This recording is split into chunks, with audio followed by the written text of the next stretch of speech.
በአፍሪካ የመጀመሪያው መስጊድ ነው። ወደ ኢትዮጵያ የመጡ ሷሃባዎችም የተቀበሩበት ሁኔታ እንዳለ ነው የሚያሳየው ታሪክ። ከዛም አልፈው ደግሞ በዓለም ላይ ልዩ የነበሩ ፍትሃዊ መሪ የነበሩ መሊክል ነጃሺ ንጉስ ነጃሺ መቃብራቸው ይገኛል። ኬቭ ነው። በአፍሪካ የሚታወቅ ኬቭ ነው። ትልቁ ኬቭ ነው በአፍሪካ የመጀመሪያው ኬቭ ነው። ጥልቀቱ 26 ሜትር የሆነ ርዝመቱ ወደ 20 ኪሎ ሜትር እንደሚሆን ነው የሚያሳየው። ሶፍ ዑመር ማለት ሼክ ናቸው፣ ሼክ ዑመር ናቸው። ይሄ ልልበት የቻልኩት ከሌሎች ባየሁት ፊሊንጋቸው እጅግ በጣም ከባድ ነው።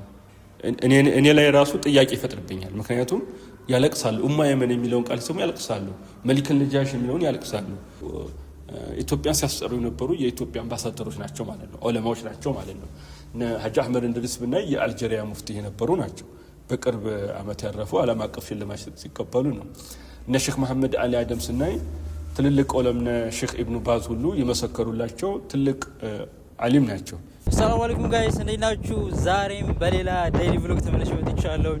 በዛሬው ቪዲዮአችን ቢላሉል ሀበሽ ሙዚየም ውስጥ እንገባና የተለያዩ ቅርሶችን ታሪካዊ ቅርሶችን እናያለን። ኦልሞስት እዛው አካባቢ ነኝ አሁን ያለሁት። ቢላሉል ሀበሽ ፊት ለፊት ይታየኛል። ሙዚየሙን እስከዛሬ አይቼው አላውቅም፣ ግን በተለያየ አጋጣሚ ገብቼ አውቃለሁ። ትልቅ ሴንተር ነው።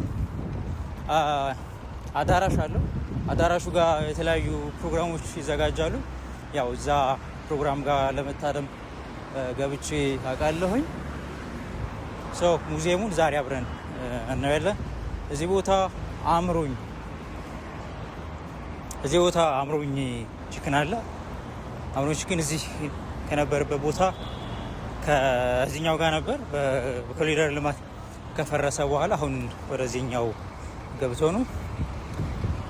ሳር ቤት ወደ መካኒሳ በሚወስደው ሳይት አምሮኝ ፊት ለፊት ጋር ቢላሉል ሀበሽ የኛው የምታዩት ህንፃ ቢላሉል ሀበሽ እዚህ ጋር ነው። በዛኛው ሳይድ እንዞራለን። እዚህ ጋር መዞሪያ የለም፣ ዝግ ነው። ትንሽ ወደ ላይ ከፍ እንበልና እንዞራለን። እዚህ አካባቢ የኮሪደር ልማት ከተሰራ በኋላ በጣም ሰፊ ነው። ይሄ ቦታ ጠባብ ነበረ። ጠባብ መኪኖች ፓርኪንግ የሚቆሙበት፣ እንደዚሁም ደግሞ ሰዎች የሚተላልፉበት ቦታ ነበር። ብዙ የማይመሹት። አሁን በጣም ነው የሰፋው። ፓርኪንጉም ስቲል አለ። እዛ ውጭ ወክ ማድረጊያው መንገዱ አሪፍ አድርገው ነው የሰሩት እና እነዚህ ቤቶቹ ራሱ ቀለማቸው አንድ አይነት ነው። ሬስቶራንቶች፣ ሱቆች ምናምን ናቸው። ያምራሉ በጣም በተለይ ናይት ላይ ያምራሉ። ትንሽ ፀሐይ አለ። ወደ 6 ሰዓት አካባቢ ነው ፀሐይ አለ እየጀማመረ ነው። ዛሬ ፀሐይ በጊዜ አልወጣም፣ አረፋፍዶ ነው የወጣው። ጠዋት አካባቢ ዳመና ነበር እንጂ በጠዋት ፀሐይ ቢወጣ በጣም ከባድ ነው። በዚህ ሰዓት አልችለው ጠይባ ማሳጅ ይላል። እዛ ጋር ሰዎች የሚሻገሩበት መንገድ ይታያቸዋል። በዛ በኩል የምንሻገረው ያው ይህን ሰው መሻገሪያ ምናምን አደረገው እንጂ መሻገሪያ መንገድ አይደለም። ለመሻገር ከፈለጋችሁ ወደ ላይ ነው መሄድ ያለባችሁ። ያረሙ ማለት በቀላሉ ወደዛ ለመሄድ ግዴታ መታጠፍ አለባችሁ። ስለዚህ በዚህ እናቁረጥ።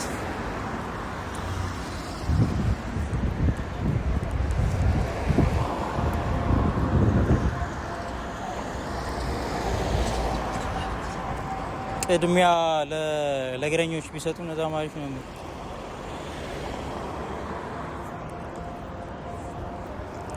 እሽኛት ሳይድ ትንሽ ብቅ ያለች ነች እና እዛ ነው የሚሸገሩበት መኪና። በጣም አለፍ ነው። አሁን መስመራችን ይዘናል። አዛን እያሉ ይሰማል። ዙሁር ደርሷል። እዛው እንሰግዳለን። አሪፍ አጋጣሚ ነው። ዞራችን እንሰግዳለን። ሁዳ መስጂድ ነው አይደል? እዚህ ጋር ያለው ሁዳ የሚል አይቻለሁ ግን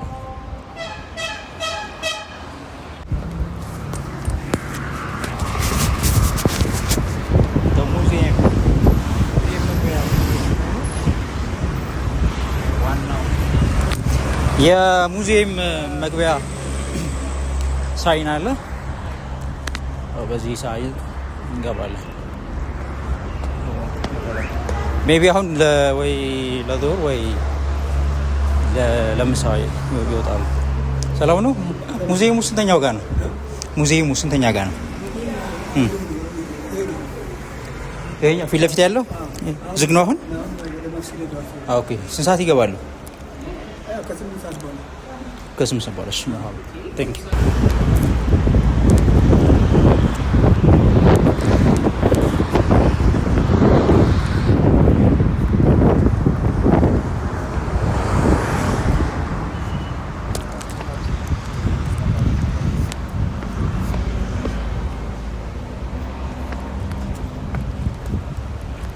ማን መስጂድ ነው የሚባለው? አባድር። ኦኬ። ሁዳ የሚባለው ለውታ ነው። ኦኬ። አመሰግናለሁ። አባድር ነው። እሺ። ይሄ የሚባለው ቅድም ሁዳ ምናምን እያልኩ ነበር ስለማላውቀው ነው። የኛው መስጊድ አንድ ጊዜ ነው ያየሁት። አንድ ጊዜ ለቢላሉ ሀበሽ መጣን። ከዛ ሶላት ደረሰ። እዚሁ ሰገድ። አልሐምዱሊላህ 8 ሰዓት ከ5 ብለዋል። አሁን ሶላታችንን ሰግደን አልሐምዱሊላህ ሶላታችንን ሰግደን ጨርሰናል። 8 ሰዓት ነው። ቻርጀር ጨርሼ ነበረ። እረፍትም አደረግኩኝ። በጣም ፀሐይ ነበረና አልቻልኩም ነበረ። ወደዛው ይርኩ ነው። እዛው ጎን ነኝ ያለሁት። መስጊዱ እዚህ ጋር ቢላል ሀበሽ ደግሞ እዚህ ጋር አምሮኝ ደግሞ ፊት ለፊት በለ አብሩ። አደም መሐመድ እባላለሁ። የቢላል ሀበሽ ሙዚየም አስተባባሪና ባለሙያ ነኝ። ላለፉት 8 ዓመት በውጭም በሀገር ውስጥም እያስተዋወቁ እገኛለሁ። በተለይ የኢትዮጵያ እስልምና ታሪክን፣ ባህልን፣ እሴትን እያስተዋወቅን እንገኛለን። በአጠቃላይ ይህ ሙዚየም ዓለም አቀፍ ሙዚየም ነው። ታሪኩም ዓለም አቀፍ ነው። የኢትዮጵያ እስልምና ታሪክ ሲታይ ከመላው አፍሪካ ከመላው ዓለም ሀገራት ስናይ ታሪኩ ትልቅ ነው። የዛን ታሪክ ባህል፣ እሴት ግን ለዘመናት ያልሰራንበት ነገር ግን በቢላል ተቋም ውስጥ እየታየ ያለ እጅግ በጣም ድንቅ የሆነ ሙዚየም ነው። ባሉት ኮሌክሽን በተለያየ ሀገሪቱ ክፍል ያሉ ጥንታዊ መስጊዶችን ነው የሚያሳየው። እንግዲህ ለምሳሌ መስጂድ ነጃሽ ስናይ በአፍሪካ የመጀመሪያው መስጊድ ነው። ወደ ኢትዮጵያ የመጡ ሷሃባዎችም የተቀበሩበት ሁኔታ እንዳለ ነው የሚያሳየው ታሪክ። ከዛም አልፈው ደግሞ በዓለም ላይ ልዩ የነበሩ ፍትሃዊ መሪ የነበሩ መሊከል ነጃሺ ንጉስ ነጃሺ መቃብራቸው ይገኛል። ይህ እንግዲህ ታሪክ ፍትሃዊ ስለመሆናቸውም ነብዩ መሐመድ ሰለላሁ ዐለይሂ ወሰለም በሐዲሳቸው ላይ ተናግረዋል ማለት ነው። ኢነ ፊል አርዱል ሐበሻ መሊኩል አይደለም እንደሁ አሐድ ብለዋል ማለት ነው። ይህ ታሪክ እንግዲህ እንደ እስልምና ታሪክም እንደ ቱሪዝም አክሴፕትም ስናየው ትልቅ ታሪክ ነው። ለሀገራችን ትልቅ ኢንካም ጀነሬት ሊያስገኝ የሚችል ሀገራችንን ኢትዮጵያን ልናስተዋውቁበት የምንችል ታሪካዊ መስጊድ ነው። በዚሁ አጋጣሚ በቅርብ በሰሞኑ በጊዜያዊ በዩኔስኮ ሬጅስተር ተደርጓል። መስጂድ ነጃሺ በጣም ዓለም አቀፋዊ ታሪክ ያለው ነው ማለት ነው። ሌሎቹ እንግዲህ ጎዜ ይባላል። 1200 ዓመት ያስቆጠረ ነው። በኢትዮጵያ ውስጥ በርካታ የሙስሊም ሱልጣኔቶች ነበሩ። አንዱ የዛ ቅሪት ነው ማለት ነው። ጎዜ በኢትዮጵያ ከነጃሺ ቀጥሎ ያለ መስጊድ እንደሆነ የሚያሳየው በድንጋይ ብቻ ተሰርቶ ስቲል አሁንም ድረስ በዚህ ሁኔታ ያለ በድንጋይ በጭቃ በእንጨት ተሰርቶ ለትውልድ የተላለፈ የሀገር ሀብት ነው ማለት ነው። ትልቅ ቅርስ ነው ማለት ነው። ይሄ አሁን በዚህ ሁኔታ ያለ ታሪካዊ ነው ማለት ነው። ሌላው ሾንኬ ነው።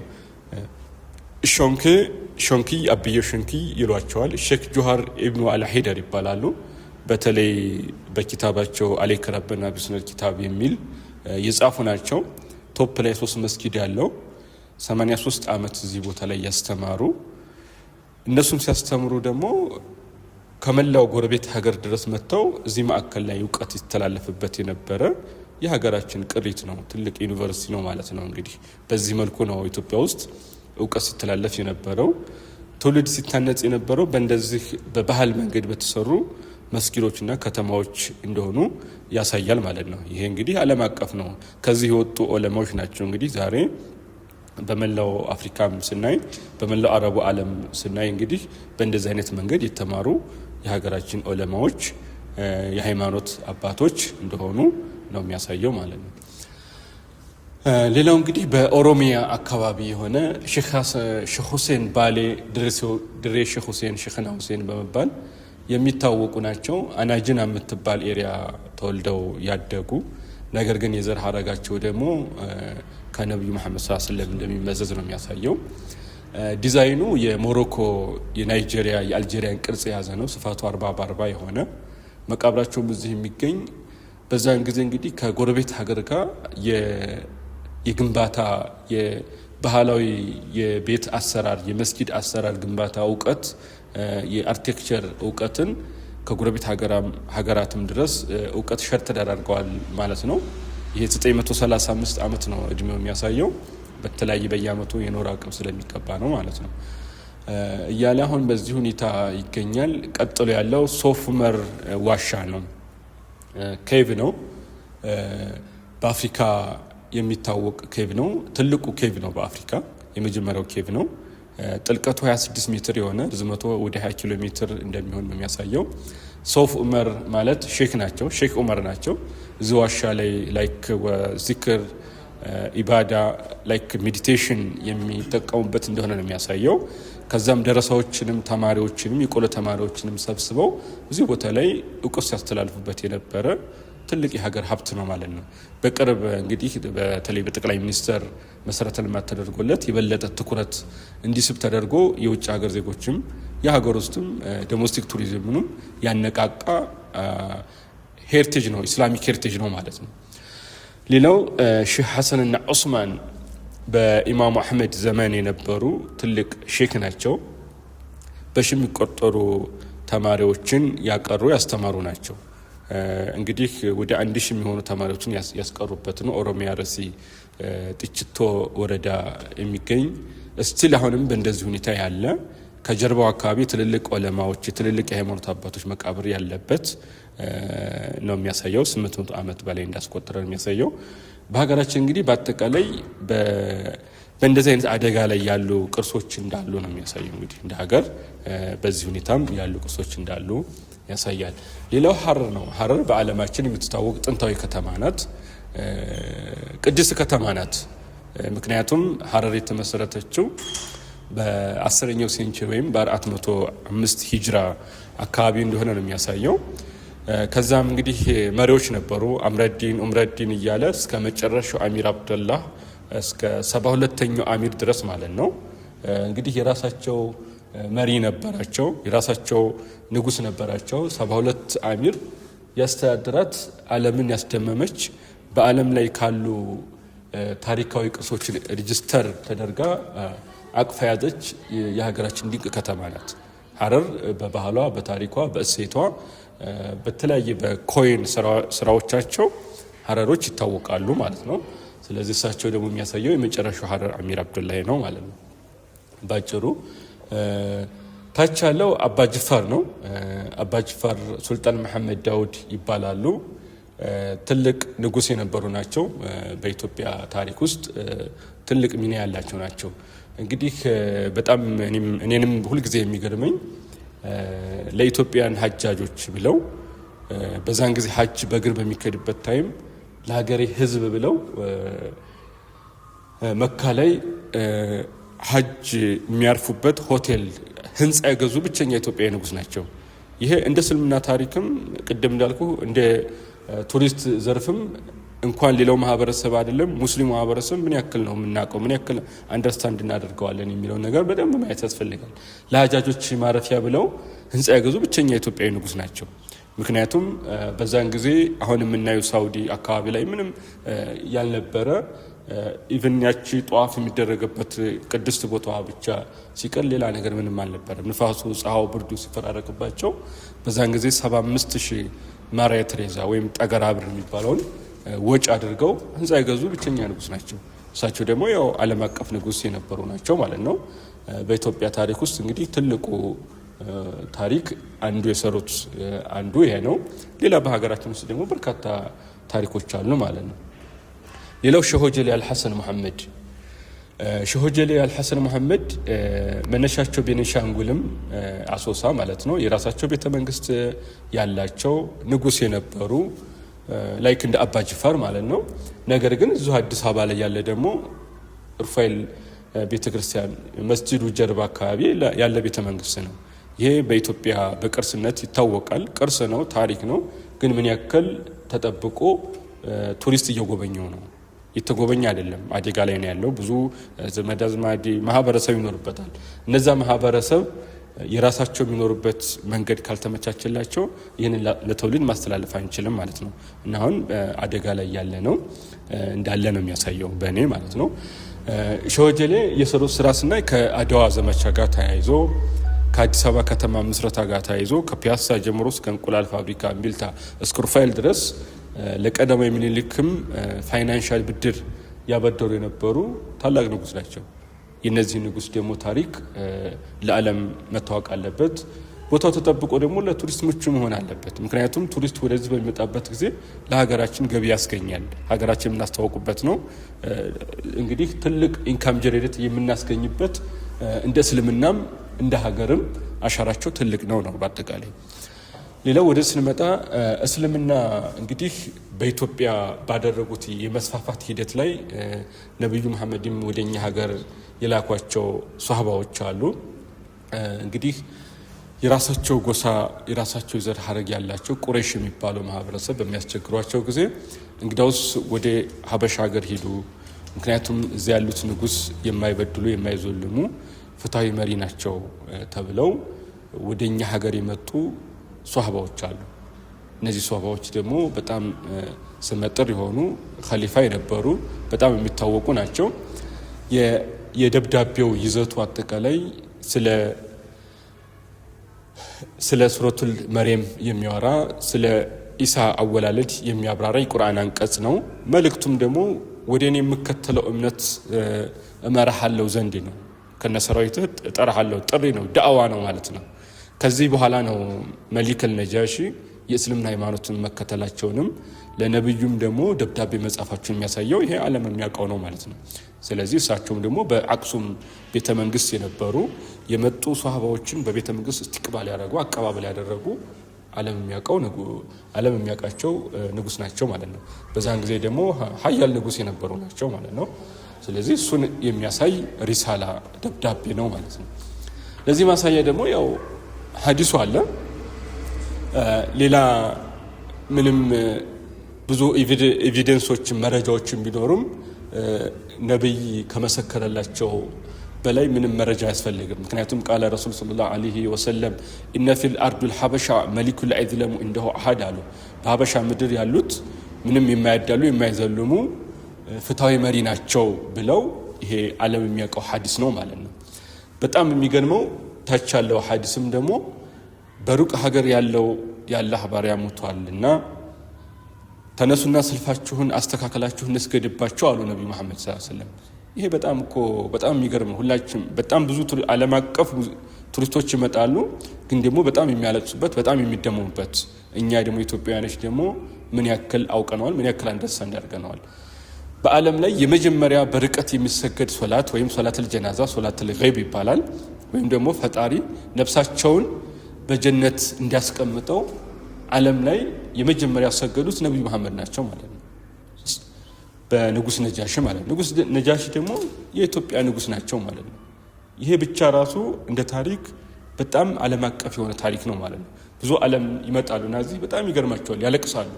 ምክንያቱም ታሪኩ ትልቅ ነው። ሲያስቡ በነብይ የተመሰከረላቸው የመጀመሪያ ዓለም ላይ በሶላተል ገይብ የተሰገደላቸው ንጉስ ነጃሺ ናቸው ማለት ነው። እንግዲህ በአጠቃላይ ታሪኩ ትልቅ ነው። ሌላው የሚያሳየው በረከቱል ሐበሻ ኡሙ አይመን ናቸው። ሐበሻ ናቸው፣ ኢትዮጵያዊ ናቸው። ውለታቸው 555 የሆነ በአዲ ያሉት ነብዩ መሐመድ ሰለላሁ ዐለይሂ ወሰለም በልጅነታቸው ጀምሮ ተንከባክበው አሳድገው መጉዚት ሆነው እስከ ነብይ ማዕረግ እስከሚደርሱ ድረስ እስከ 40 ዓመታቸው ተንከባክበው ያሳደጉ ማናቸው? ኡሙ አይመን ናቸው። ኡሙ አይመን ደግሞ ሐበሻ ናቸው፣ ኢትዮጵያዊ ናቸው። እንግዲህ ለዛም ነው ከናቴ ቀጥላ እናቴ የቤተሰቦቼ ቅሪት ናት አሉ ነብዩ መሐመድ ሰለላሁ ዐለይሂ ወሰለም። እንግዲህ ነብይን ያሳደገች ኢትዮጵያዊ ናት። ዓለም ላይ የርቀት ሰላት የተሰገደላቸው ንጉስ ነጃሺ ናቸው። በዓለም ካሉ ሀያል ሀገራት ተመርጠው ፍትሃዊ መሪ ተብለው የተላከላቸው ደብዳቤ የተላከላቸው ንጉስ ነጃሺ ናቸው ማለት ነው። እንግዲህ ይሄ የትም ዓለም እንደዚህ አይነት ታሪክ የለም ከኢትዮጵያ ውጭ ማለት ነው። ይሄ በጣም አንደርስታንድ ልናደርገው በተለይ ወጣቱ በደንብ ሊያነበው የሚገባ ትልቅ ታሪክ ነው ማለት ነው። ይሄ ልልበት የቻልኩት ከሌሎች ባየሁት ፊሊንጋቸው እጅግ በጣም ከባድ ነው። እኔ ላይ ራሱ ጥያቄ ይፈጥርብኛል። ምክንያቱም ያለቅሳሉ። ኡሙ አይመን የሚለውን ቃል ሲሰሙ ያለቅሳሉ። መሊክ ነጃሽ የሚለውን ያለቅሳሉ። በጣም ይገርማል። ወደ ስንመጣ ደግሞ ሰይዱና ቢላል ረዲየላሁ አንሁ ሙአዚን ረሱል ቢላሉል ሐበሽ ናቸው። ሐበሻ ናቸው፣ ኢትዮጵያዊ ናቸው። ምንም እንኳን የዘር ሐረጋቸው ኢትዮጵያዊ ሐበሻ ቢሆንም ውልደታቸው መካ ቢሆንም የመጀመሪያ ዓለም ላይ አዛን ያወጡት ቢላል ናቸው። ቢላል ዓለም አቀፍ ናቸው። የኢትዮጵያ የዓለም ብራንድ ናቸው። ምክንያቱም ዓለም ላይ አላሁ አክበር አላህ ትልቅ ነው የሚል መልእክትን ዓለም ላይ ያሰሙት ቢላል ናቸው። ቢላል ደግሞ ኢትዮጵያዊ ናቸው፣ ሐበሻ ናቸው። ለዛም እኮ ነው ትልልቅ ሷሃባዎች ባሉበት እነ ዑመር እነ ዑስማን ትልልቅ የመካ ባለሀብቶች ሁሉ ባሉበት ቢላል የታለ ቢላልን ጥሩልኝ አሉ ነብዩ መሐመድ ሰለላሁ ዐለይሂ ወሰለም። ይሄ በጣም ትልቅ ታሪክ ነው። ቢላል ተጠራ፣ መጣ፣ አዛን አሉ። እንግዲህ ይሄ ዓለም አቀፍ የሆነ ታሪክ ነው። በጣም ከሚገርመው በዓለም ላይ እንደ ቢላል እኮ እንግልት የደረሰበት ሰው የለም ይላል ነብዩ መሐመድ ሰለላሁ ዐለይሂ ወሰለም። ምክንያቱም አሐድ በሚለው ቃሉ አላህ ደግሞ ትልቅ ማዕረግን አጎናጸፈው። ጀነት ውስጥ እኮ ኮቴን ሰማሁት አሉት ነብዩ መሐመድ ሰለላሁ ዐለይሂ ወሰለም። ከዛም በኋላ ያው የግብዣ ቤት ኃላፊም ሆነው እንደሆነ የሚያሳየው መጀመሪያ ከሰለሙት ሱሐባዎች በተርታ የሚመደቡ እንግዲህ ህልፈታቸውን በ20ኛው ዓመተ ሂጅራ አካባቢ እንደሆነ ወደ ሲሪያ ዲመሽቅ አካባቢ እንደሚገኝ ነው የሚያሳየው። በአጠቃላይ ዓለም አቀፍ ከሚመጡ ቱሪስቶች በጣም የደነቀኝ ቢላል ኢትዮጵያዊ ነው ወይ? አዎ። ሐበሻ ነው ወይ? አዎ። የቢላል ዘር ስፔስ ቦታ የለም ወይ? ለምን እዛ ኤሪያ አትወስድንም? የሚል በለቅሶ የታጀቡ ቱሪስቶችን ሳይ እኔ ራስ ላይ ጥያቄ ፈጠረብኝ። እኛስ ዘሆል ኢትዮጵያንስ ይሄ ማመን ያለማመን ጉዳይ ነው ወይ ሲባል በጣም አነጋጋሪ ነው ማለት ነው። ሌላው የመጀመሪያ የመጡት ሷሃባዎች መጀመሪያ እንግዲህ ወደ ኢትዮጵያ የመጡ ሷሃባዎች እነዚህ ናቸው። ዑስማን ቢን አፋን ስናይ ኸሊፋ ናቸው፣ በሀብታቸው የሚታወቁ ናቸው። ሩቅያ ደግሞ የነቢያችን ሰለላሁ ዐለይሂ ወሰለም ልጃቸው ናቸው። አብዛኛው በጀነት የተበሰሩ ናቸው፣ ግን ኢትዮጵያ ምድር ደግሞ ረግጠዋል። ይሄ በጣም የሚገርም ታሪክ ነው ማለት ነው። እንግዲህ ከዛም አልፎ ይቀጥላል። ሌላም ሂጅረቱ ሳኒ ያለ ሁለተኛ ጉዞ ላይ የመጡ 83 ወንዶችና 19 ሴቶች ማለት ነው። እነ ጃዕፈር ኢብኑ አቡ ጣሊብ ስናይ በቆይታ ኢትዮጵያ ውስጥ 16 ዓመት ነው የቆዩት። እነ ሱረቱል መርየም ስለ ማርያም የቁርአን አንቀጽም ያነበቡት እነ ጃዕፈር ናቸው። ከመሊከል ነጃሽ ጋር በቤተ መንግስት ሰፊ ውይይት የተደረገው በአክሱም ቤተ መንግስት ሰፊ ውይይት የተደረገው እንግዲህ በንጉስ ነጃሽ በነበሩበት ታይም እንደሆነ ትልቅ ዓለም የሚያውቀው ታሪክ ነው ማለት ነው። ስለዚህ በቆይታ 6 ዓመት ቆይተዋል። በንጉስ ነጃሽና በነብዩ መሐመድ ያለውን የዲፕሎማሲ ግንኙነት የሚጫወቱት ጃዕፈር ነበሩ። እንግዲህ በቆይታም እንዳልኩ ብዙ ዓመት ነው የቆዩት። በቆይታ ልጆች ወልደዋል። ከዛም በኋላ ጃዕፈርን ነብዩ መሐመድ ሰለላሁ ዐለይሂ ወሰለም ናፍቀው ነበረ። በዛን ጊዜ ደግሞ ኸይበር ጦርነት ነበረ። ያንን ካሸነፉ በኋላ ጃዕፈርም ከ16 ዓመት ቆይታ በኋላ ወደዛ በሚሄዱበት ጊዜ ነብዩ መሐመድ ሰለላሁ ዐለይሂ ወሰለም በየትኛው ልደሰት አሉ? በዚህ ጦርነት ማሸነፍ ልደሰት ወይስ ጃዕፈር በመንጣት ልደሰት? ምክንያቱም ያጎታቸው ልጅ ናቸው፣ አምባሳደር ናቸው። 16 ዓመት ቆይታ ነው የተራራቁት። ይሄ በጣም ልዩ ታሪክ ነው። ከዛም በኋላ ያው እያለ ታሪኩ ሰፊ ነው፣ ይቀጥላል ማለት ነው። እነዚህ የሀገራችን ዑለማዎች የጻፏቸው ኢንቲሻር ኢስላም ፊል ሐበሻ ዶክተር ሼክ መሐመድ ሐሚድዲን የጻፉት ነው። ሙአሰስ አሱና ዩኒቨርሲቲ የመሰረቱት ናቸው። እነሱ ያጠኑት ነው፣ የታተመ ነው። ሼክ ሰይድ መሐመድ ሷዲቅ መንአህሉል አጥሻን የሐበሻን ታሪክ የተጻፈ ነው። ሌሎቹም ስለ ኢትዮጵያና ስለ አረቡ ዓለም ግንኙነት ምን ይመስላል ሼክ መሐመድ ጦይብ፣ ዶክተር ጀይላን ጀማሉዲን አኒይ ስለ ፌመስ ሼክ በኢትዮጵያ ውስጥ ስለ ዳናው ሼክ የጻፉት ኪታብ ነው ማለት ነው።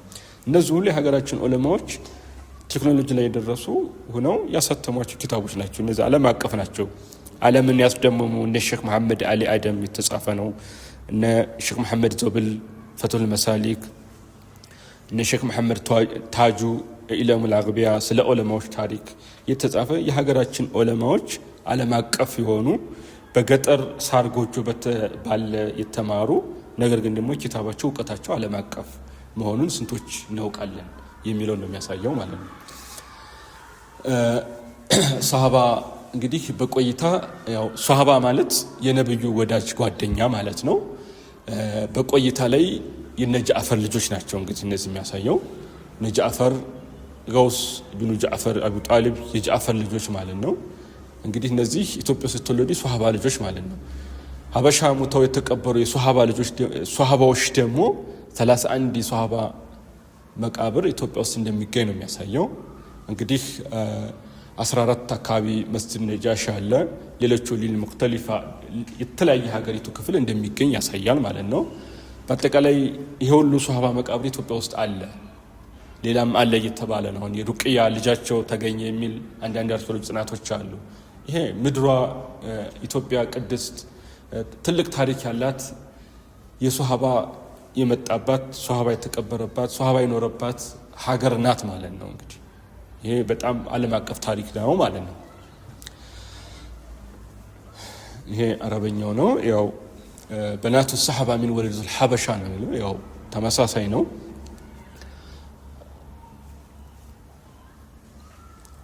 እነዚህም እንግዲህ በተለይ ንጉስ ነጃሽ በህልፈታቸው ጊዜ ምን አሉ እናታችን አይሻ መሊከል ነጃሽ በህልፈታቸው ጊዜ እኮ ቀብራቸው ላይ ኑር እንደሚበራ ስንነጋገርበት ቆይተናል የሚል ዘገባ ተቀምጧል።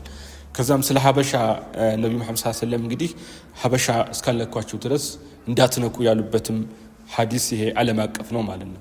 ለዛም ነው እንግዲህ በአሁኑ ሰዓት በተለይ የቢላል ሙዚየም በርካታ ጎብኚዎች እየመጡ ነው። በተለይ በኢትዮጵያ ኤርላይን አግሪመንቶች ከተለያዩ ትራቨል ኤጀንቶች በሶሻል ሚዲያ ኦንላይን የምናደርጋቸው ግንኙነቶች ጋር ተያይዞ ስፔሻሊ ሙስሊም ሀገሮች በጣም እየጎበኙበት ኢትዮጵያን የሚያውቁበት እድል ፈጥሯል። በተለይ ቢላል ማለት ነው ከሚሰራው በሌላ በጎ አድራጎት ስራው ባሻገር ይህ ሙዚየም የኢትዮጵያን ታሪክ ለዓለም አስተዋውቋል ማለት ነው። ምክንያቱም ታሪኩ ትልቅ ነው እንዳልኩ ማለት ነው።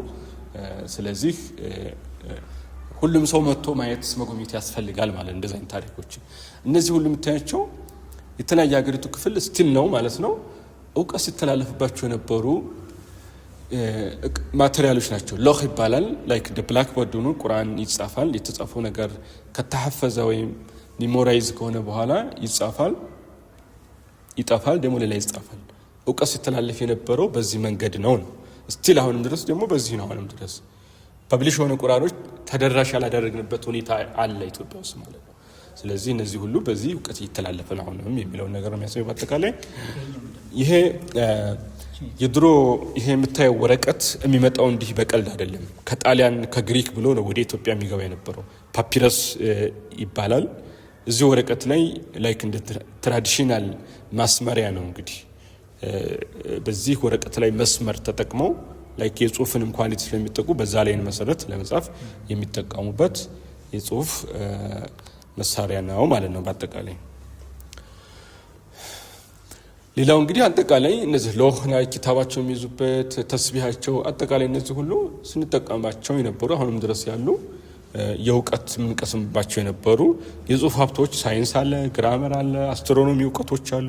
ዓለም አቀፍ የሆኑ እውቀቶች ናቸው። እንግዲህ እድሜያቸው ከ520 ዓመት 420 ዓመት እንግዲህ አጠቃላይ ዓለም አቀፍ የሆኑ እውቀቶችን ጭምር ይዞ ይህንን የጽሁፍ ሀብት በዚህ መልኩ ለትውልድ እያስተላለፍ ለጥናት ለምርምር ማህበረሰብ በባህል መንገድ ሲታከም እንደነበረ በዚህ መጽሐፍ ነው ህዝብ ሲታከም ነበረው። ምክንያቱም የዘመናዊ ሕክምናን እድሜ ስናይ ኢትዮጵያ ውስጥ ትንሽ ነው እድሜው። ግን ቀደምት ማህበረሰብ ደግሞ ስናይ ማህበረሰባቸውን ሲያክሙ ሲያስተምሩ የነበሩት በባህላዊ መንገድ በባህል ሕክምና መንገድ እንደሆነ ማሳያዎች እነዚህ ኤቪደንሶች ናቸው ማለት ነው በአጠቃላይ።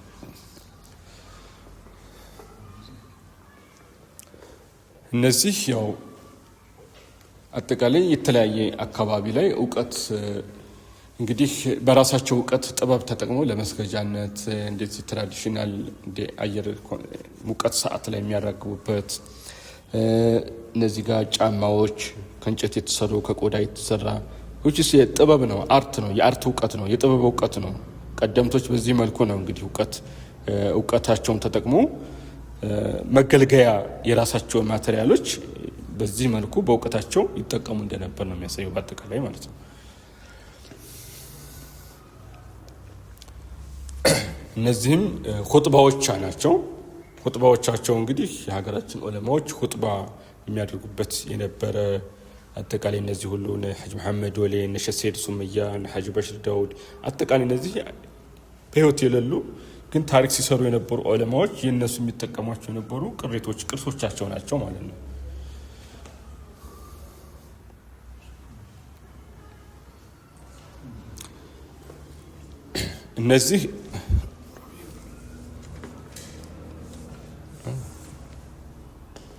እነዚህ ግን የተለያዩ ጌጣጌጦች ናቸው። የብር ኖቶች ናቸው። እነዚህ በኢትዮጵያ ውስጥ ያሉ የብር የተለያየ ዘመናት የነበሩ በቀዳማዊ ኃይለ ሥላሴ ጊዜ በደርግ ጊዜ በኢህአዴግ ጊዜ እያለ ቴምብሮች ኡምላት ቴምብር እንግዲህ በኢትዮጵያ በቀይ የሆኑ ነገሮችን ስታምፕ ተደርጎ ፖስታ ላይ የፕሮሞሽን መንገድ የነበሩ ማለት የምናስተዋውቅባቸው መንገዶች ናቸው እንግዲህ አጠቃላይ የሚያሳየው። ሌሎችም እዚህ ጋር በኢትዮጵያ ውስጥ ያሉ የኮይኖች ሂስቶሪካል ኮይን ናቸው። እነዚህ በጣም ዓለም አቀፍ የሆኑ ለምሳሌ አክሱም ጊዜ የነበሩ ቀዳማዊ ሚኒሊክ ኃይለ ሥላሴ 4 እና 5 ቁጥር በሙስሊም ሱልጣኔቶች የነበሩ ሐረር አሚር አብዱላሂ ኦር ላኢላሃ ኢለላህ መሐመድ ረሱሉላህ የሚል መልእክት ያላቸው ኦር ቤተልማን ሐረር የሚል ጽሑፍ ያላቸው ናቸው። 5 ቁጥር የመምለክ የሸዋ ሱልጣኔት የዛ ቅሪት መገበያ ገንዘብ ነው። አላህ የሚል መሐመድ የሚል ጽሑፍ ያላቸው ማለት ነው። እነዚህ አጠቃላይ የተለያዩ ጌጣጌጦች ናቸው፣ ጆለሪዎች ናቸው። ሴቶችም ወንዶችም የተለያየ አካባቢ የሚጠቀሟቸው ስቲል አሁንም ድረስ ማለት ነው። ማሪያ ቴሬዛ ማለት ይሄ ነው። ላይክ እንደ ጆለሪም ይጠቀሙታል። ማሪያ ቴሬዛ ማርትሬዛ ወይም ጠገራ ብር ይሉታል። በዚህ ነው እንግዲህ አባጅፋር ህንፃ የገዙት ማለት ነው። እንግዲህ የነበረን ስልጣኔያችን በጣም ሀያል እንደነበረ ነው የሚያሳየው በአጠቃላይ ማለት ነው። ይህ የሚያሳየው በኢትዮጵያ ውስጥ የሽመና ስራዎች ጋር ተያይዞ ኢትዮጵያውያን ሽመና ስራዎች ላይ በጣም ትልቅ ታሪክ ነው ያለን። ሀገረኛ አልባሳቶችን ፋብሪኬት በማድረግ እጅግ በጣም ከለርፉል የሆኑ የተለያዩ ብሔር ብሔረሰብ መገለጫዎች ግን ኢትዮጵያውያን ሙስሊሞች ሁሉም ማህበረሰብ የምንጠቀማቸው የኢትዮጵያ መገለጫዎች ሃንድሜድ የሆኑ ልብሶቻችን ናቸው። እነዚህ እንግዲህ ዛሬ እነዚህን ባለማዘውተራችን የሌሎች ሀገራትን ልብስ የለበስን ኤክስፕሌን እንታያለን። ግን የእኛነት መገለጫ ሀገረኛ መገለጫዎች እነዚህ አልባሳቶች ናቸው ማለት ነው።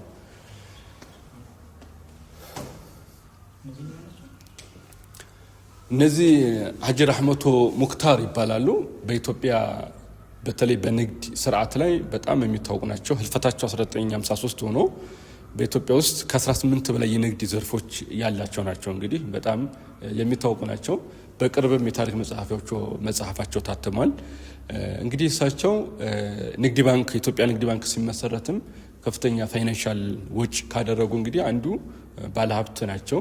ትልቅ ሰው የነበሩ ናቸው። እንግዲህ እነሱን የሚያሳየው ሌላው እንግዲህ ሀገር በቀል ቋንቋዎችን በመመስረት የሚታወቁ ትልልቅ ዑለማዎች ፈላስፋዎች እንዳሉ ነው የሚያሳየው። እንግዲህ መግባቢያ ቋንቋን በሀገርኛ እውቀት ሀገር በቀል የሆኑ ላንጉጆችን ክሬት በማድረግ የሚታወቁ በፍልስፍና ፈራኢድ በማስተማር የሚታወቁ አባቶች ሼኮች እንዳሉ ነው የሚያሳየው። ይሄ የሚያሳየው እንግዲህ ኡስታዝ ሰኢድ አሊ በያን፣ ዶክተር እንድሪስ መሐመድ፣ ኢንጂነር ከደር ረህመቶ አላህ ይረህመው፣ ቢላሉል ሀበሽ ሲመሰረት የመጀመሪያ ፍቃድ ያገኘበትን ቀን ነው የሚያሳየው። በዛን ጊዜ እንግዲህ ከዚህ ምስረታ ጀምሮ እንግዲህ ላለፉት 25 ዓመት ያደረገውን ጉዞ የሚያሳይ ታሪክ ነው። በእነዚህ መልኩ ነው በ96 አካባቢ ተመስርቶ ላለፉት 25 ዓመት ሀገርን፣ ህዝብን፣ ማህበረሰብን ችግርተኛ ሁሉ ሲያገለግል የነበረን ተቋም ያው በዚህ ፍቃድ የወጣበት ወንድሞች ናቸው። ሌሎችም በርካታ መስራች አባላቶች ምሁራኖች አሉበት ማለት ነው። ከዛም አልፎ ደግሞ ኡስታዝ መሐመድ ጀማል አጎናፍርንም ጭምር የበላይ ጠባቂ መስራች ነው። ከነዚህ ወንድሞቻቸው ጋር ሆኖ ላለፉት 25 ዓመት ይህን ተቋም በበላይነት እየመሩ ያገለገሉ። የቢላል ለየት የሚያደርገው ሁሉም አመራሮች በቮለንተር ያገለገሉበት ሁኔታ እጅግ በጣም ለየት የሚያደርገው ነው ማለት ነው። ሌላው ጋሽ መሐመድ እንድሪስ ይባላሉ። በኢትዮጵያ ጋዜጠኛና ሬዲዮ ታዋቂ ናቸው። እነሱ የመሰረቱት ትምህርት ቤት ደግሞ ዳለቲ አካባቢ ያለ እሱ ትምህርት ቤት ደግሞ ለቢላሉል ሀበሽ ወቅፍ ሆኖ ስጦታ ተበርክቶ ቢላሉል ሀበሽ ያስተዳድረዋል። እዛ አካባቢ አቅመ ደካማ ተማሪዎች ይማሩበታል ማለት ነው። ዳለቲ በከፉሪ ወደዛ አለም ገና አለፍ ብሎ ከኬንቴሪያ አለፍ ብሎ ማለት ነው እያለ እንግዲህ እነዚህ አገረኛ አልባሳት ሀረር አለ፣ ስልጤ፣ ሶማሌ የተለያየ አካባቢ ማለት ነው። በአጠቃላይ ቤኒሻንጉል፣ ሱዳን ቤኒሻንጉል ነው። ከሱዳን ጋር ተመሳሳይ ነው። ያው ቦርደን ጎረቤት ስለሆኑ አለባበሱ ስርዓቱ ይህን ይመስላል። እነዚህ የአርት ፋክትስ ናቸው። እንግዲህ ጥበቦች ናቸው፣ የጥበብ ስራዎች ናቸው። ቀደምቶች እንግዲህ በእነዚህ መልኩ ሲገለገሉባቸው የነበሩ ከእንጨት የተሰሩ፣ ከስፌት የተሰሩ፣ ከሸክላ የተሰሩ እነዚህ ሁሉ የሀገራችን ውስጥ የሚገኙ የጥበብ ስራዎች ናቸው። እንደ ትራስ የሚጠቀሙበት፣ ፀጉር ማበጠር የሚጠቀሙበት ወይም ፒሎ ይሉታል ፈረንጆቹ፣ ላይክ ሄድ ሬስት ማለት ነው። እነዚህ ሁሉ እንግዲህ ሀገራችን ውስጥ ሲሰሩ የነበሩ በሀገር በቀል እውቀቶች ስንጠቀማቸው የነበሩ ቅሪቶች ናቸው። ስቲል አሁንም ድረስ የምንጠቀማቸው አሉ። ለምሳሌ ሀጂ ረህመቶ ሙክታር በቅርብ ነው ወደዚህ ሙዚየም የተበረከተው። እንግዲህ ጀበና ነው፣ 80 ዓመት በላይ ያስቆጠረ ነው። እንግዲህ ለዘመድ አዝማድ የተለያየ ፕሮግራም ላይ ቡና የሚፈላበት የነበረ ነው፣ ታሪክ ነው። እንግዲህ ትልቅ የጥበብ ስራ ነው። ብዙ ጊዜ እኛ ሀገር ውስጥ ጥበቦቻችንን ለዘመናት ስናጣጥል ነው የኖር ነው። ሸክላ ስራ እንደዚህ ስራ እየተባለ ግን ይሄ የኛ ጥበብ የኛ መለያ ታሪካችን ነው ማለት ነው። በአጠቃላይ ወደ ስንመጣ በኢትዮጵያ ውስጥ እውቀት ሲተላለፍ የነበረው በዚህ መንገድ ነው ስቲል አሁንም ድረስ በዚህ ነው የሚቀራው። ምክንያቱም ሼኹ እዛ ይቀመጣሉ፣ ደረሳዎች እዚህ አካባቢ ይቀመጣሉ። ቁርአን ከመማር ጀምሮ ፊደል ከመቁጠር አሊፍ ባ ከማለት ጀምሮ ወይም ግዕዝ ከመማር ጀምሮ በዚህ መንገድ እውቀት የተላለፈበትን ታሪክ ነው የሚያሳየው። ይሄ እንግዲህ ትልቅ ታሪክ ነው። እንግዲህ ቁርአን በዚህ ይማራሉ። ውዱ በዚች ጡሌ ውዱ ያደርጋሉ። የሚሰግዱት አጎዛ ይባላል፣ ከፍየል ቆዳ የሚዘጋጅ ድንጋዮቹ ደረሳ የሚቀመጥበት። አጠቃላይ በዚህ መልኩ እውቀት ኢትዮጵያ ውስጥ እየተላለፈ ይገኛል። ነበርም ሳይሆን አሁንም በዚህ መልኩ ነው የሚተላለፈው። ነገር ግን በዚህ የተማሩ ዑለማዎች ደግሞ ዓለም አቀፍ ናቸው። እዚህ ጋር ብናይ መካ ላይ፣ ሳኡዲ ላይ፣ የትም አፍሪካ ሀገር ድረስ ሂደው ኢትዮጵያን ሲያስጠሩ የነበሩ የኢትዮጵያ አምባሳደሮች ናቸው ማለት ነው፣ ዑለማዎች ናቸው ማለት ነው። ሀጂ አህመድ እንድሪስ ብናይ የአልጄሪያ ሙፍቲ የነበሩ ናቸው። በቅርብ ዓመት ያረፉ ዓለም አቀፍ ሽልማት ሲቀበሉ ነው። እነ ሼክ መሐመድ አሊ አደም ስናይ ትልልቅ ዑለምነ ሼክ ኢብኑ ባዝ ሁሉ የመሰከሩላቸው ትልቅ ዓሊም ናቸው። የተማሩትም በዚች ኸለዋ ነው፣ በዚች ዛውያ ነው። ሙስሊም ነሳኢን ኪታቦችን በርካታ ኪታቦችን ሸሪህ ያደረጉ ናቸው። ዶክተር መሐመድ አሊ በያን ሱዳን አውቃፍ ሚኒስተር የነበሩ ናቸው። እንግዲህ በሚኒስተር ማዕረግ ሱዳን ላይ የተቀመጡ የቁርአን ተፍሲራቸው ሁሉ በሬዲዮ ሲሰራጭ ነበር። እና ሀጅ መሐመድ ራፊ እነ ሼክ ሱዴስን ሁሉ ሐዲስ ኩቱብ ያቀሩ ናቸው። እንግዲህ ግን ከኢትዮጵያ ሄደው ማለት ነው። እና ሀጅ መሐመድ ወሌ አረቦችን ግራመር ሲያስተምሩ የነበሩ፣ ሂሳብ ሲያስተምሩ የነበሩ፣ በግራመር እውቀታቸው በጣም ቶፕ የነበሩ ናቸው እያለ እንግዲህ እነዚህ አጠቃላይ በአጀም ሀገረኛ መንዙማዎች ላይ ጽሁፎች ላይ በጣም በርካታ ታሪክ የሰሩ ሸጫሌ ሸሰይድ ኢብራሂም ጫሌ በመባል የሚታወቁ ትልቅ መሪ ነበሩ። አካባቢ መሪ ነበሩ። ትልቅ ሀሪማ የመሰረቱ ናቸው። በርካታ ዑለማዎችን ያስተማሩ ናቸው። ነሼህ መሐመድ ዘይን የዳና ሶስተኛ ካሊፋ የነበሩ እነ ሙፍቲ ራያ፣ እነዚህ እንግዲህ ዓለም አቀፍ የሆኑ ዑለማዎች ናቸው ማለት ነው። ኦሮሚያ አካባቢ ላይ በፖለቲካል ሙቭመንትም በቋንቋ ፍልስፍና በፍራኢድም በፊሎዞፈርም እውቀት ቶፕ የነበሩ ናቸው። ስለ ሶቅራጥስ ስለ አርስቶትል ሁሉ ሊትሬቸር የጻፉ ሎጂክ የጻፉ ናቸው እንግዲህ እነዚህ ሁሉ ማለት ነው። ስለዚህ እነዚህም ጠቅላይ ሚኒስትር አብይ አህመድ በሚጎበኙበት ጊዜ ከጠየቁን ፒክቸር አንዱ ነው። ሙፍቲ መሐመድ አሊ ያህያ ይባላሉ። በ1949 ላይ ግብጽ ሀገር ይተማሩ። ከዛም በኋላ በጅማ አካባቢ ላይ ለብዙ አመታት ያስተማሩ የነበሩ ታላቅ ሙፍቲ የነበሩ ናቸው ማለት ነው። እሳቸውም እነሱም መጥተው እዚህ ጎብኝተዋል። ሀጅ መሐመድ ሳኒ ሀቢብ የመጀመሪያ ኢትዮጵያ እስልምና ጉዳይ መስራች ሊቀመንበር ሆነው ያገለገሉ፣ ሀጅ በሽር ዳውድ፣ ሀጅ ዑመር ሁሴን የኢትዮጵያ እስልምና ሸሪዓ ፍርድ ቤት ፕሬዝዳንት ሆነው ለብዙ አመታት ያገለገሉ የፓርላማ አባል ሁሉ የነበሩ ናቸው። ሀጅ በሽር ዳውድ የፓርላማ አባል፣ ማስታወቂያ ሚኒስትር፣ ሸሪዓ ፍርድ ቤት ፕሬዝዳንት፣ በህይወቴ ዙሪያ የሚል መጽሐፍም የጻፉ ትልልቅ ዑለማዎች ናቸው ማለት ነው። እንግዲህ እነዚህ ሁሉ በመናህሉል አጥሻን የሚል ኪታብ የጻፉ ሼህ ሰይድ መሐመድ ሷዲቅ እጅግ በጣም ልዩ ታሪክ ያላቸው፣ ታሪካቸው ብዙ ያልተነገረ ብዙ ያልተጻፈ እንግዲህ ሼህ ሰይድ መሐመድ ሷዲቅ አንዱ ናቸው። በኢትዮጵያ እስልምና ታሪክ ላይ ሸሪዓ ፍርድ ቤት ታሪክ ላይ በተለያየ ብዙ ትግል ያሳለፉ ታላቅ ሰው ናቸው። ታላቅ ሼክ ናቸው። እነዚህ ሁሉ በሐረር አካባቢ ላይ የሚታወቁ አባትና ልጅ አንዋር መስጂድ አስተዳደር ናቸው። አባድር ትምህርት ቤት መስራች አባል ከ1958 ጀምሮ መስራች አባል የነበሩ ናቸው ማለት ነው። እንግዲህ እነዚህ ሁሉ በጣም የሚታወቁ ትልቅ ታሪክ የሰሩ ናቸው። እነ ሼክ አብደላ አልሐራሪ እነሱም ሐረር አካባቢ ተወለዱ፣ ግን በዓለም ደረጃ የሚታወቁ ትልቅ ሼክ የነበሩ ናቸው ማለት ነው።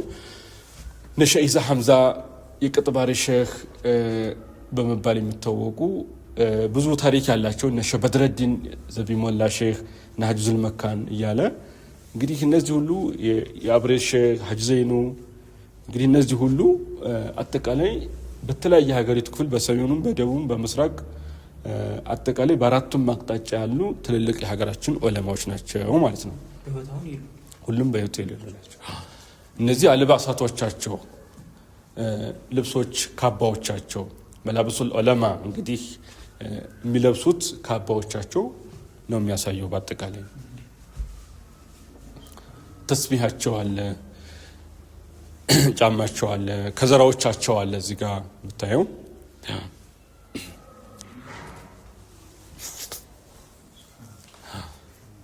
እነዚህ ሁሉ እንግዲህ ሙፍቲ ሀጂ ዑመር እነ ሼህ ሁሴን አለሙ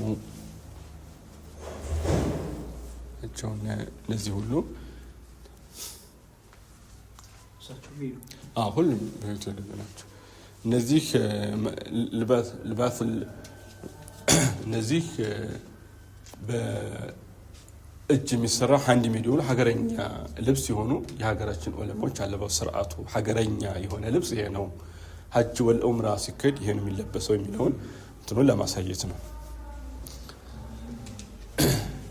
እነዚህ የኢትዮጵያ ንጉስ የነበሩ ሙሉኩል ሐበሻ እንግዲህ ኢትዮጵያ ውስጥ በተለያየ አካባቢ የሙስሊም ኤሪያዎች ላይ የመሪዎች ነበሩ፣ መንፈሳዊ ነበሩ፣ ንጉስ የነበሩ፣ ሶማሌ ነበሩ፣ የአፋር የነበሩ፣ ሐረር አሚር አብደላህ አባጅፋር ሸሆጀሌ እያለ እነዚህ ሁሉ የተለያየ አካባቢ ላይ ለዘመናት ሀገራቸውን ሲመሩ በንጉስነት ሲያገለግሉ የነበሩ በተለያየ ታሪክ ላይ ከፍተኛ ሚና ያላቸው ንጉሶች ናቸው ማለት ነው። እነዚህ እንግዲህ በጣም የሚታወቁ ከአድዋ ዘመቻ ጋር ቢታይ በጣም ትልቅ ታሪክ ያስመዘገቡ እነ ሱልጣን አልሚራ ፖለቲካዊ ሙቭመንት ላይ ተያይዞ የሚታወቁ ናቸው።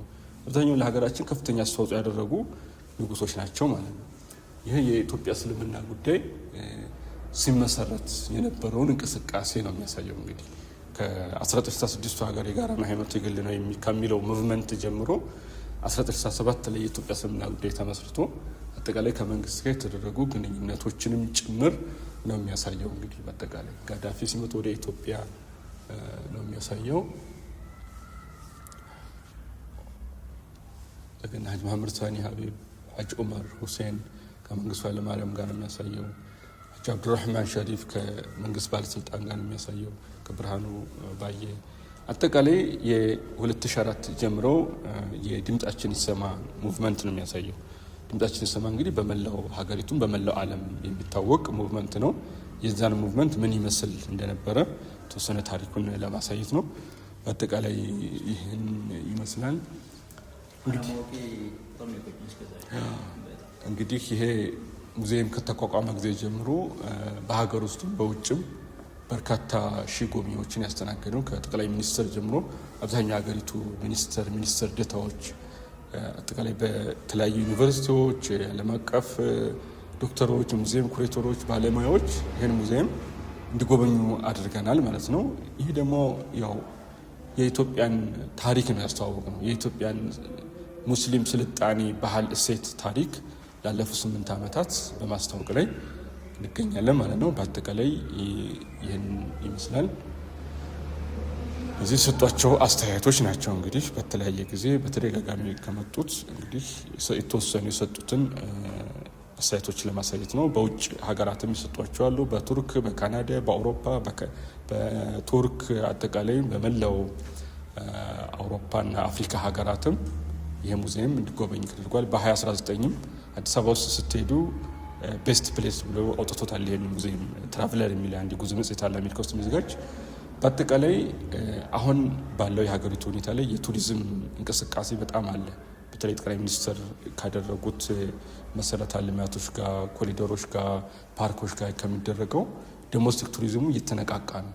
ስለዚህ እንደ ኢስላም ደግሞ ይህንን ታሪክም ማወቅም መጎብኘትም የሁሉም ማህበረሰብ ግዴታ ነው ማለት ነው። በአጠቃላይ ይህን ይመስላል። አመሰግናለሁ። እስከ ዛሬ አለማየቴ በጣም ነው የቆጨኝ። ምክንያቱም ይሄ የኛ ታሪክ ነው። ሌላው ዓለም ላይ በጣም ትልቅ ቫሊዩ የሚሰጣቸው በጣም ትልልቅ የሆኑ የኛ ታሪኮች ናቸው። እኛ ጋር ግን ታሪኩን ካለማወቅ ጀምሮ ምንም አይነት ቫሊዩ እየሰጠ ነው አይደለም። ይህ ነገር ሁላችንም ታሪካችን ማወቅ አለብን። ቅርሶቻችንን መጠበቅ መቻል አለብን። ታሪካችንን ደግሞ ማስከበር መቻል አለብን እና በጣም ነው ተሺ ያደረገኝ ኢንሻአላህ ከዚህ በኋላ በደንብ ሰርቼ ለማድረግ ሞክራለሁ። የዛሬው ትልቅ ነገር ነው የፈጠረብኝ። ብዙ ማላቃቸውን ነገራቶች ነው እንዳውቅ መንገድ የከፈተልኝ ብዬ አስባለሁ። ኢንሻአላህ የዛሬው ቪዲዮ ይሄን ይመስል ነበረ። በሌላ በአዲስ ቪሎግ ዴይሊ ቪሎግ ተመልሰን እንገናኛለን። እንድሰራላችሁ የምትፈልጉት ቪዲዮ አይዲያ ምናምን ካላችሁ ኮመንት ላይ ጻፉልኝ። ቻው።